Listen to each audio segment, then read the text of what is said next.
Social media पे पाकिस्तानी और Indians को लड़ने के लिए एक नया मौका मिल गया and that is the SCO conference, Shanghai cooperation organisation. अभी रिसेंटली एससीओ कंडक्ट हुई, कंप्लीट हुई और उसके बाद पाकिस्तानी और इंडियंस किस बात पे लड़ रहे हैं? इंडियंस इस बात पर खुश हैं कि फाइनली हमने अजरबैजान को वीटो कर दिया, अजरबैजान एससीओ का मेंबर नहीं बन पाएगा।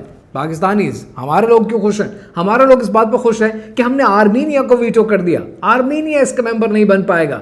ये इमोशनल सेटिस्फैक्शन के लिए ये बातें बड़ी अच्छी होती है, ये खुशी भी हो जाती है, थोड़ी देर के लिए आपको डोपामीन की हिट भी मिल जाती है। लेकिन इस एससीओ कॉन्फ्रेंस का मेन हीरो था कौन और इसके पीछे एक बड़ी कहानी है क्या? आइए समझते हैं।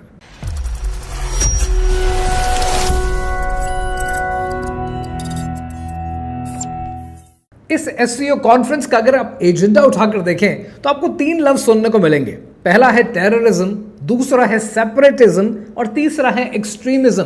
अब कौन सा ऐसा मेंबर है जिसको ये तीनों पॉइंट सूट नहीं करते? But if you want to dig deeper into it, तो टेररिज्म का पॉइंट सबसे ज्यादा सूट करता है इस वक्त रशिया को because of the Moscow attacks. Separatism का पॉइंट सूट करता है चाइना को because of the China Taiwan warfare, और वहां पे कुछ भी हो सकता है, शायद इस साल के आखिर में, शायद अगले साल के शुरू में, but let's see what happens. So China को सेपरेटिज्म सूट करता है और जो एक्सट्रीमिज्म का पॉइंट है वो इंडिया को, पाकिस्तान को, सबको ही सूट करता है। यानी इन अदर वर्ड्स टेक्निकली तो टेररिज्म, सेपरेटिज्म, एक्सट्रीमिज्म ये सारे पॉइंट सबको ही सूट करते हैं। तो ऐसे में ये पॉइंट्स रखे क्यों जाते हैं? ऐसे में इस तरह के पॉइंट्स इसलिए रखे जाते हैं ताकि सब यूनिफाइड रहें। अब इस यूनिफाइड अप्रोच को देखेंगे तो इससे एक आपको हीरो उभरता हुआ नजर आएगा and that hero is Russia itself. अब इस पूरी कॉन्फ्रेंस में रशिया को लाइमलाइट कैसे मिलती है? रशिया को लाइमलाइट ऐसे मिलती है कि रशिया ने एक सिग्नल दे दिया, एक सिंबल दे दिया वेस्ट को और यूनाइटेड स्टेट्स को कि रशिया आइसोलेटेड नहीं है। आज एससीओ के मेंबर्स इसके साथ खड़े हैं, Pakistan, India, China, you name it, ये सब इसके साथ खड़े हैं।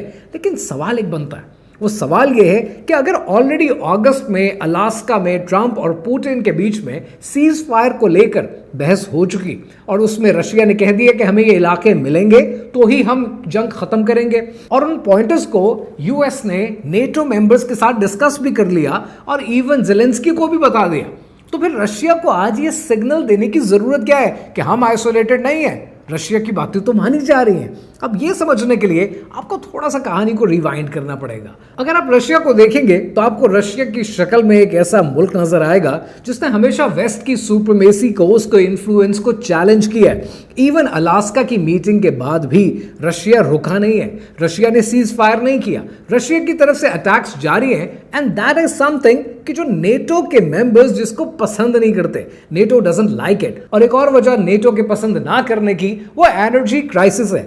आज यूरोप डिपेंडेंट है रशिया के ऊपर, रशिया के एनर्जी के ऊपर, और बड़ी हद तक यूएस ने उस एनर्जी की कमी को पूरा करने की कोशिश की है by supplying its own energy and making more money from the Europe. But at the same time Russia की ये डिपेंडेंस नेटो को पसंद नहीं आती। अब जरा आप यूरोप का हाल उठाकर देखें, आप हैरान हो जाएंगे।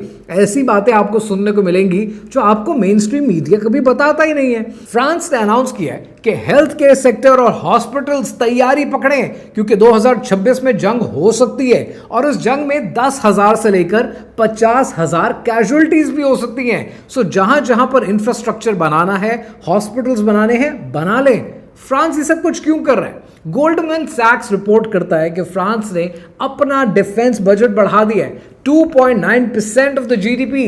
This is the report. That means something big is coming up. कुछ बड़ा होने वाला है जो आप और मैं शायद अभी नहीं जानते। दूसरी तरफ जर्मनी को देखेंगे तो Germany full on defence budget पे जा रहा है। कहां जर्मनी 29 बिलियन यूरो खर्च करता था डिफेंस पे, आज जर्मनी 160 बिलियन यूरो स्पेंड करने लगा अपने डिफेंस पे। जर्मनी का defence budget 3.5% of the GDP बढ़ चुका है। जर्मनी इसको कहता है कि हम बंदेश्वर बना रहे हैं, यानी यूरोप की सबसे strongest army. There's something big that's coming up. क्या जर्मनी और फ्रांस अकेले हैं? पोलैंड को देखेंगे तो आप हैरान हो जाएंगे। पोलैंड ने अपने जीडीपी का 4% बढ़ा दिया है और पोलैंड ये पैसा खर्च कर रहा है मिसाइल डिफेंस के ऊपर, ड्रोन्स के ऊपर। They are pouring funds into it. Lithuania, Latvia, even Estonia का 4% ऑफ द जीडीपी बढ़ चुका है and they are spending on the air defence and they are spending on the rapid response unit. ये सारे Europe को आग क्यों लग गई है? यानी अगर 2025 को देखेंगे सो दैट्स $440 बिलियन जो यूरोप मजीद स्पेंड करने लगा है। और दूसरी तरफ रशिया अपने टोटल बजट का 40% स्पेंड कर रहा है डिफेंस में। That means there is something big that's coming up. कुछ ऐसा है जो हमारे लेवल से बहुत ऊपर है, कुछ ऐसा होने वाला है कि जो हम अभी नहीं जानते। लेकिन अगर आप दुनिया की पिछले 40 साल की हिस्ट्री उठा के देखेंगे ना तो आप हैरान हो जाएंगे कि 1990s के एंड में मार्केट क्रैश हो गई, 2008 आया, यानी एवरी 7 to 8 years और max 10 years there is a reset. और जब 2008 आया तो फाइनेंशियल क्राइसिस आ गया, फिर 2019 आया तो लॉकडाउन हो गया, उसके बाद अब 2026 और 27 की तैयारी हो रही है which might turn up into a war with Russia. अब यहां पर एक सवाल बनता है, वो सवाल ये बनता है कि यूरोप को रशिया से इतनी नाराजगी किस बात की है, यूरोप क्यों रशिया के इतना खिलाफ है, और ये सब कुछ क्या हिस्टोरिकली कोई डेटा सेट ऐसा है, कोई ऐसी सिचुएशन है, कोई ऐसा फैक्चुअल पॉइंट है जो हिस्ट्री में भी रहा हो कि जिसकी वजह से रशिया को कर्टेल करना जरूरी हो। आइए समझते हैं। अब इस कहानी को समझने के लिए आपको थोड़ा सा माजी में जाना है। आपको जाना है सन 1870 में। 1870 में एक खत लिखा जाता है। ये खत लिखा जाता है अमेरिका के एक फ्री मेसन, एक leader who is a free mason, Albert Pike की तरफ से, और ये लिखा जाता है इटली में। इटली में यह खत लिखा जाता है जुजेप्पी मैज़ीनी को। जुजेप्पी मैज़ीनी एक रेवोल्यूशनरी लीडर हैं जिन्होंने इटली के लिए बहुत काम किया, but he is also a free mason. अब इस खत में क्या लिखा जाता है, ये बात की बात है। पहले ये समझते हैं कि क्या ये खत फेक है या ओरिजिनल है। आप इंटरनेट पर जितना सर्च करेंगे आपको बार बार एक ही चीज मिलेगी कि ऐसे किसी खत का वजूद नहीं है। कुछ लोग कहते हैं कि ये ब्रिटिश म्यूजियम में रखा गया था, लेकिन ऐसा कोई खत ब्रिटिश म्यूजियम में नहीं था, या जब ढूंढा गया तब ब्रिटिश म्यूजियम में नहीं मिला। इस खत को 1870 में नहीं लिखा गया। इस खत को एक राइटर ने, जिनका नाम विलियम कार है, विलियम गायकार ने अपनी किताब में लिखा है, और वो किताब 1958 में पब्लिश हुई थी, और उस किताब का नाम था by guess and by God. तो ये उन्होंने मशहूर किया है कि 1870 में कुछ लिखा गया था, ऐसा कोई जिक्र नहीं है। एक मिनट के लिए मान लेते हैं कि खत फेक था, मान लेते हैं दो फ्री मेसन्स के बीच में ऐसा कोई तबादला नहीं हुआ, कोई कम्युनिकेशन नहीं हुआ। लेट्स कॉल इट कि 1958 में ये खत लिखा गया, ये 1958 में एक राइटर ने अपनी किताब में इसका जिक्र किया। तो उसके कंटेंट्स क्या है? Can we look into the contents? Contents ये कहते हैं कि हमें दुनिया में एक जंग लानी पड़ेगी which would be a world war 1, और वर्ल्ड वॉर 1 का मेन मकसद एक होगा कि रशिया से जार्स की हुकूमत को ख़त्म किया जाए, रशिया को कम्युनिस्ट बनाया जाए, और एथिस्टिक कम्युनिज्म को रशिया में इंट्रोड्यूस किया जाए। उसके बाद उसके 20 साल के अंदर अंदर हमें दुनिया में एक दूसरी जंग अजीम करनी पड़ेगी which would be the world war 2, और इसमें फाशिस्ट को इंट्रोड्यूस किया जाएगा, पॉलिटिकल ज़ायनिस्ट को इंट्रोड्यूस किया जाएगा, और इसराइल नाम से एक मुल्क की तामीर की जाएगी, एक मुल्क को कंस्ट्रक्ट किया जाएगा, एक मुल्क को बनाया जाएगा, बेसिकली इसराइल को इंस्टॉल किया जाएगा। उसके बाद हमें अगले 50 सालों के अंदर अंदर दुनिया में रशिया को कमज़ोर भी करना पड़ेगा, ताकि हमारी जो फोर्सेस हैं, हमारी जो ताकत है, वो यूरोप में फैल सके, और उसको ईस्टवर्ड करना पड़ेगा, यानी ईस्ट की साइड पर हमारी डोमिनेंस हो सके।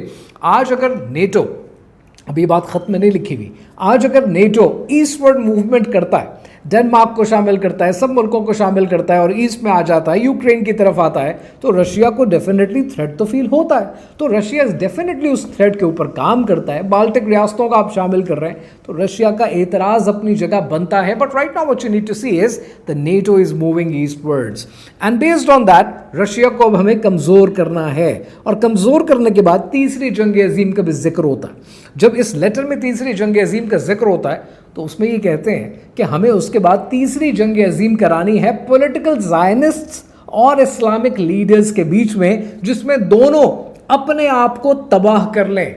This is how we are going to control the world. अब सवाल यह है कि रशिया के पास ऐसा क्या है कि जिसको कंट्रोल करने की जरूरत है। नंबर 1, रशिया हमेशा वेस्ट को इन्फ्लुएंस करता है, वेस्ट के डिसीजंस में प्रॉब्लम्स क्रिएट भी करता है और अपनी सॉवरेनिटी भी डिक्लेयर करता है। दूसरा प्रॉब्लम, रशिया एक सॉवरेन स्टेट है, जंग शुरू भी कर सकता है, जंग खत्म भी कर सकता है। तीसरा प्रॉब्लम, रशिया के साथ उसकी एनर्जी कंट्रोल है, एनर्जी के रिसोर्सेज हैं। आज दुनिया में इतने एनर्जी रिसोर्सेज हैं रशिया के पास कि वो पूरे यूरोप को सप्लाई दे रहा है। 50% of Europe's energy is coming from Russia and at the same time उसके इन्फ्लुएंस को कम करने के लिए नेटो को ईस्टवर्ड जाना पड़ेगा। अब ये सब चीज़ें जब आप जहन में रखते हैं तो आपको साफ लगता है कि कुछ बड़ा होने वाला है, कुछ बड़ा होने वाला है जो शायद आज हम समझें तो शायद ये अंदाज़ा लगा सकते हैं कि may be this gonna be a war against Russia और वो यूरोप लड़ रहा होगा, या ये हो सकता है कि कोई साइबर अटैक ऐसा हो कि यूरोप को थ्रेटन फील हो, यूरोप उसको इनिशिएट करे और रशिया के ऊपर अटैक कर दे, या maybe something else, but there is something in the air that smells. कुछ तो है जिसकी पर्दादारी है, और ये बात हमारे यहाँ लोग समझते नहीं। What we don't understand is कि हमें इंडिया से और इंडियंस को हम पाकिस्तानियों से लड़ने का कोई ना कोई पॉइंट चाहिए। वी डोंट अंडरस्टैंड कि दो हाथियों की लड़ाई में नुकसान हमेशा घास का ही होता है। आज आप $4 ट्रिलियन की इकॉनमी बना लें या पाकिस्तान सीपैक बना लें, हम बेचारे गरीब लोग हैं। और वो कहता ना शायर कि कौन कहता है गरीबों की भलाई होगी, ये हवाई किसी दुश्मन ने उड़ाई होगी। हम गरीबों पे अमीरों का भी तकिया है, हम गरीबों की अभी और पिटाई होगी। वी नीड टू अंडरस्टैंड कि हर वक्त लड़ने से कुछ नहीं चलता, हमें अपने मुल्कों पे, अपनी आवाम पे तवज्जो देने की ज़रूरत है। हम समझते हैं कि हम दुनिया के लिए बहुत इंपॉर्टेंट हैं, but we both need to realise we are not Atlas and the world doesn't revolve around us.